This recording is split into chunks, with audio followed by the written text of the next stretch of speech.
Bonjour à tous, nous sommes en direct du Parlement européen de Strasbourg et j'ai à mes côtés Franck Proust. Bonjour. Bonjour. Vous êtes chef de la délégation des Républicains ici au Parlement européen et également spécialiste des questions de commerce international. Le sujet de notre entretien, la dispute qui va croissante entre l'Europe et les États-Unis de Donald Trump. Un mot de contexte très brièvement, M. Trump a décidé d'augmenter significativement les droits de douane sur l'acier et l'aluminium notamment européens.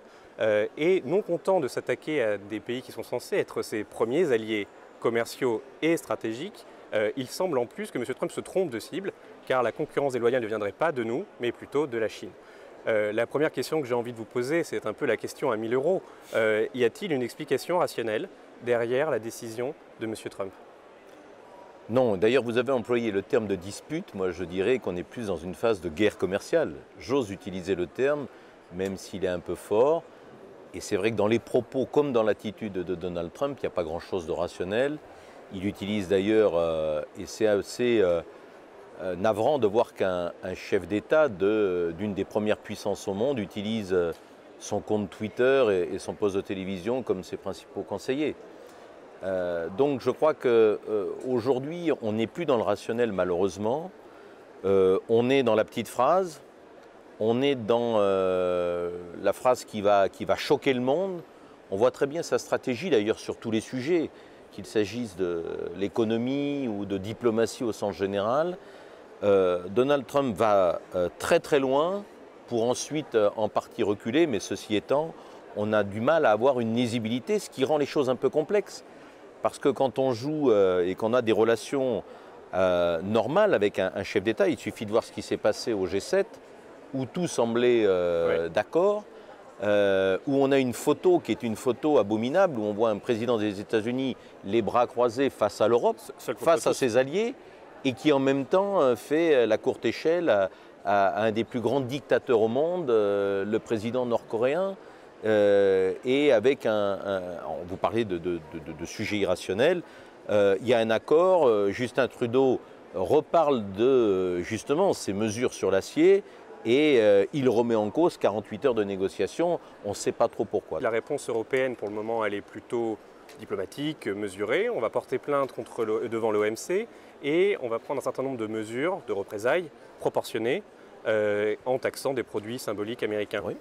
On est dans le juste milieu, c'est la réponse appropriée selon vous? Ben vous savez, c'est un peu comme en sport, on va ouvrir la Coupe du Monde cette semaine. Oui. Nous, on est pour un monde ouvert. Mais on aime que tout le monde joue avec les mêmes règles du jeu.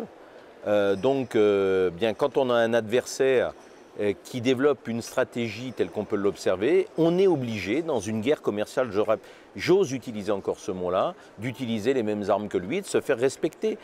Monsieur Trump, malheureusement, ne comprend que le rapport de force.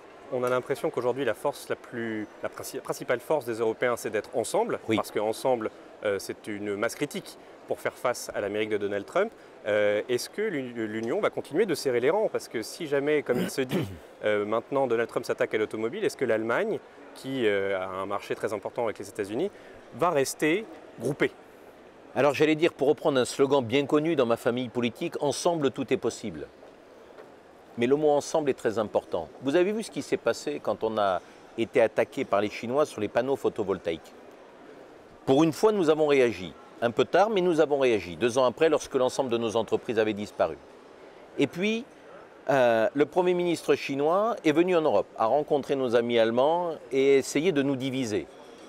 Et là, on a eu un problème sur les mesures de rétorsion, puisque seuls les Français et les autres pays européens ont tenu un peu la dragée haute. Et donc, c'est nos viticulteurs, en particulier dans le Bordelais, qui ont subi les répercussions. Donc, la solidarité entre les pays européens est une condition sine qua non de réussite. Et ce n'est pas parce qu'un secteur est privilégié avec un pays qu'il faut lâcher prise. Parce qu'encore une fois, Donald Trump est conscient et pourrait être sensible qu'à ce rapport de force, mais à condition qu'on reste les 27 unis. Parce que notre force, c'est cette capacité à être 500 millions d'habitants et surtout cette masse critique que représente le marché européen. Donc moi, je pense, et on le voit au travers par exemple du Brexit, il y a des événements comme ça depuis 2 ans qui font qu'on sent que cette solidarité est là. est bien là. Et chacun a pris conscience que quand on est 27, qu'on reste 27, qu'on tient le même discours, eh bien on est beaucoup plus efficace. D'autant que concomitamment à cette affaire de l'acier et de l'aluminium, les fronts se multiplient de discorde, de guerre avec le président américain.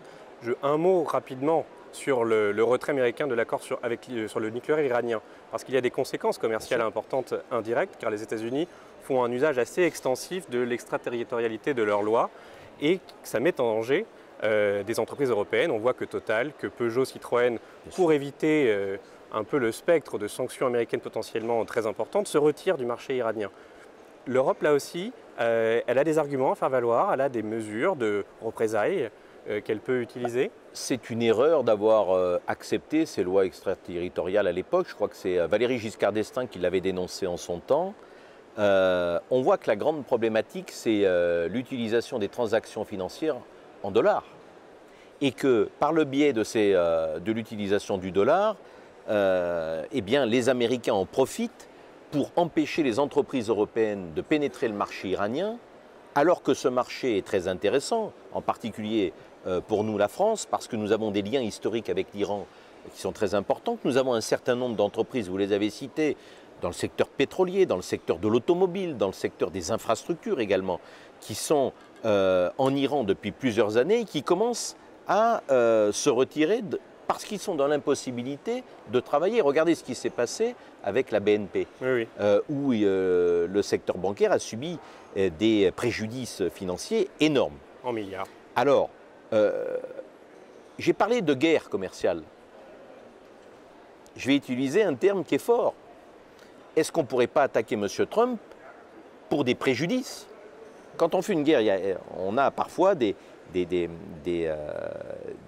comment dire, des procédures pour essayer d'avoir des compensations sur des préjudices de guerre. Eh bien là, moi, je dirais qu'on pourrait demander des préjudices parce que quand une entreprise investit depuis 20-25 ans dans un pays et que par une loi extraterritoriale, eh bien, on l'empêche de travailler, je pense qu'on est en droit de réclamer des préjudices dans le domaine commercial pour guerre commerciale. Vous avez fait allusion à la Coupe du Monde de football. Pour ma conclusion, je me permets également une analogie sportive. Il faut que l'Europe muscle son jeu face à Donald Trump. Oui, ça c'était Aimé Jacquet qui disait ça à Robert Pires. Oui. Mais vous avez parlé de la Coupe du Monde. Si vous avez vu le tweet de Donald Trump aujourd'hui, il est quand même assez extraordinaire. Vous savez que c'est aujourd'hui qu'on décide si on accorde la Coupe du Monde aux États-Unis, au Canada, au Mexique ou au Maroc. Eh bien, M. Trump a fait un tweet en menaçant tous les pays qui ne voteraient pas pour les États-Unis en disant qu'il y aurait des répercussions à l'ONU pour ceux qui ne voteraient pas pour les États-Unis. Est-ce que vous pensez que c'est une attitude responsable? On parle de football. On parle d'une Coupe du Monde de football. Je crois que ça aurait été à une autre époque, il y aurait peut-être déjà eu une guerre, non pas commerciale, mais une véritable guerre qui aurait pu se déclencher. Mais je crois qu'effectivement, pour faire un parallèle avec le football, il faut qu'on utilise les mêmes règles.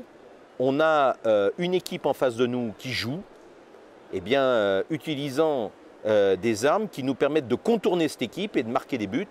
Mais encore une fois, effectivement, je crois qu'il faut qu'on muscle son jeu et qu'on se mette, non pas au niveau de M. Trump, parce que ça serait nous dévaloriser, mais d'adopter une politique et une diplomatie économique qui fasse qu'aujourd'hui, eh bien, M. Trump ne soit pas un élément qui vienne perturber le développement de nos relations économiques, mais qu'on puisse contourner eh bien, cette stratégie irrationnelle d'un des hommes les plus puissants au monde parce qu'il est à la tête des États-Unis, mais on voit là combien parfois le choix d'un président de la République peut avoir des conséquences néfastes pour l'avenir d'un pays et plus globalement de la planète au sens général.